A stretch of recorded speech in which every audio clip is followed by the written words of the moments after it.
So we all know what it feels like to not belong. We know that feeling of feeling left out or on the outside or excluded. And typically most of us do fight or flight. And watch my last video where I talk about really stepping into what we feel in those moments and why that's important to name and what the effect that has on us. But in this video, I want to say, okay, so now we've kind of named what we feel, which remember is the first step of emotional intelligence. So go back and watch the first video if you haven't yet, because that's super important. We sometimes just want to jump over all of this and just be like, I just want to fix it or leave. And we need to really sit in our feelings. Like, what did this bring up for me? What was that about? What effect is that story having on me? So that's where emotional intelligence begins. That's where personal growth happens. So go back and do that. And then now it's like, okay, what are some of the questions I can reflect on? So I've named my feelings. I'm not glossing over them. And now the second step for me is, okay, what can I do to kind of explore this and think through and now kind of come out of my shame and blame and actually go into starting to pull together some sense of authentic strategy. So I want to share with you 5 questions that I asked myself. My name is Shasta Nelson and I am an expert on belongingness, and that does not protect you from not feeling like you ever not belong. It just goes to show it's a human need. We are biologically wired to want to feel connected. We want to be in tribe. We want to belong to our community, find our people, all of those good things. And knowing all the research doesn't prevent that from happening. Even having really good friends, even having a loving person in your life, even really feeling like you belong over here, it doesn't guarantee that every setting and context we go into, we are going to feel like we belong. So on a regular basis, undoubtedly, we will have those moments where we are asking ourselves like, ooh, I want to belong, but I don't feel like I do. So here's 5 questions to ask ourselves. The first one is, am I actually being rejected in this moment? Our brains are very quick to receive feeling left out as rejection. Our body is kind of like, we just immediately feel that sense of, and sometimes it just happens by seeing some people be closer. We see something on social media, we see them hugging and looking close, and we hear stories that they've done stuff together. I mean, it just, sometimes all it takes is feeling like other people have something and we don't have it. And so we then feel like they've taken it from us, right? And so that rejection gets triggered. But we have to actually stop and ask ourselves, did they take something from me, or are they actually excluding me from something? Or do they just have something and this is my body's like way of saying, I would like that too. So it's really powerful. Our instinct will be to feel left out, but if we can just get a little distance and say, am I actually being left out?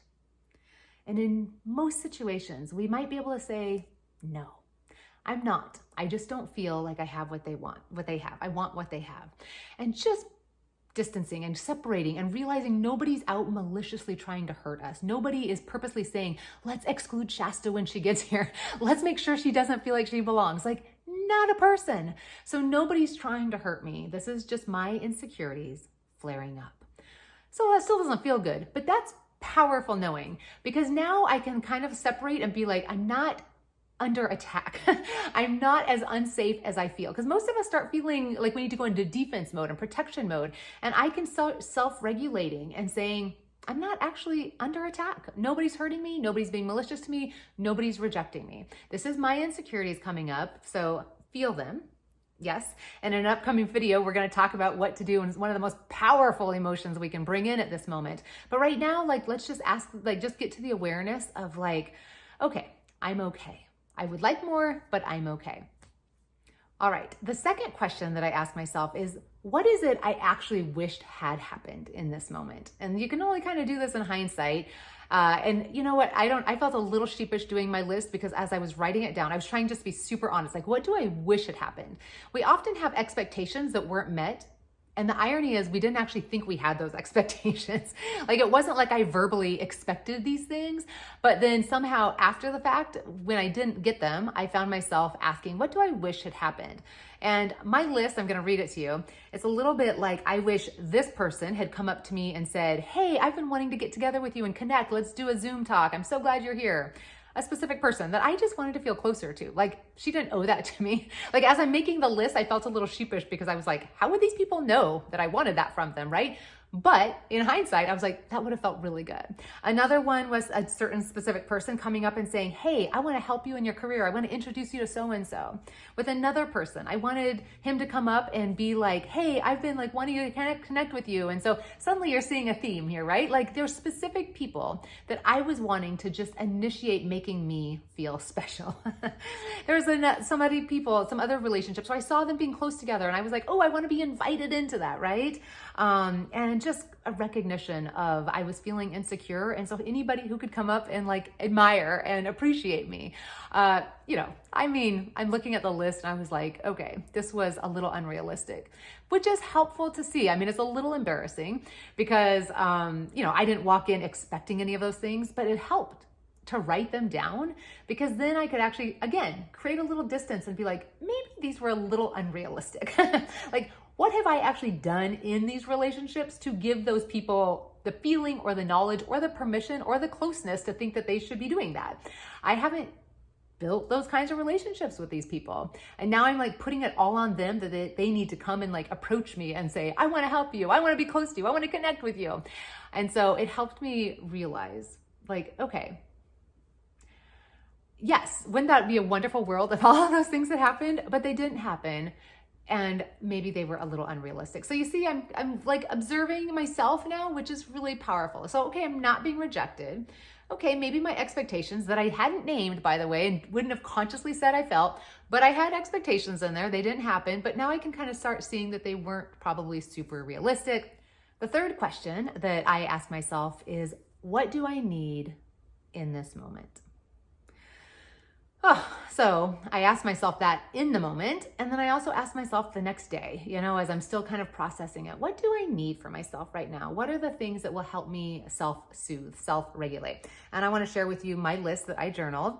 So I listed, I need compassion for myself. I need forgiveness and love for this community. I need maybe a smaller group within this group for me to maybe mastermind with or start feeling a little more connected to. So I need to kind of find a couple people that I feel closer to. I need to maybe set up a couple phone calls or Zoom calls with some of these people. How can I expect to just show up at some big event every 3 months and feel close to people if I'm not reaching out and building some of those bridges in between? So I recognize I think I need a little bit more connection with some of these people.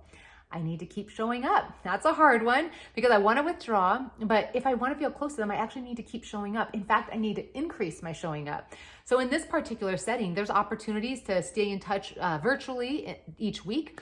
I need to step into those. I need to commit. I need to prioritize my calendar to be at those virtual events so that next time when we're all together in an in-person gathering, I feel more close to all of these people. I've built those relationships, so I need to show up. I need to practice trust building exercises with my business. So I need to recognize this isn't just all about them and the community. I need to look at my own business and say, what do I need to do to build trust with myself as a business person, as a speaker, that will help me feel more confident? I need to spend time reflecting, looking back, putting things in perspective, which we're doing right now. I need to set some goals and some strategies for the upcoming new year. So suddenly you start seeing me saying, okay, I've got a little bit of a plan coming together just by asking myself the question, what do I need right now? All right, fourth question. If I were to be honest, what could I have done to increase my connection? Oh man, I can list what I want everyone else to do, but what could I have done? Yeah, I could have walked up to this person and said, I would love to get to know you better. Can we set up a Zoom afterwards? I could have walked up to somebody and said, hey, I feel like I'm struggling in this area. Would you be willing to help me? I could have, and you see the theme. Like, wow, all those very things, that list I asked myself of what I wish they had done. Oh, the joys of like realizing I could have done that too. So, okay, we're getting somewhere. And the last question I asked myself is, what are all of my options going forward if I want to feel greater connection with this community? So I'm just saying, what are all my options I could? I'm not committing to all of them, but just a brainstorming of like, if I wanted to feel closer to this community, what are all the different things I could do? And now you can just see by asking these 5 questions, we're like actually starting to mine the experience for wisdom. I mean, That's huge. Why just feel like we don't belong and then just suffer in it and then just try to like dismiss it and put it under the rug and move on? I mean, this is gold, my friends. This is gold. And so I try to never waste an opportunity for growth or personal reflection. Sometimes the hardest, most painful experiences are the ones that will reap rewards forever if we can take the time to grab the gold. So if we stop and actually reflect and ask these questions, we already start seeing what's really true. We start distancing ourselves. We start having emotional maturity. We start having a plan taking form. We start having ideas. We start realizing and taking responsibility. We stop victimizing ourselves. We stop blaming other people. Self-reflection is so powerful. I invite you to try these 5 questions and share in the comments what comes up for you. Or maybe there's another question you like asking yourself. Share it. I would love, love, love to hear it. This is just my process. This is not any scientific thing. These are just the questions I sat down and felt convicted to reflect on. But I would love to learn from you too. So join us for the next video where we're going to be looking at the most powerful emotion that I feel can pull us through situations like this.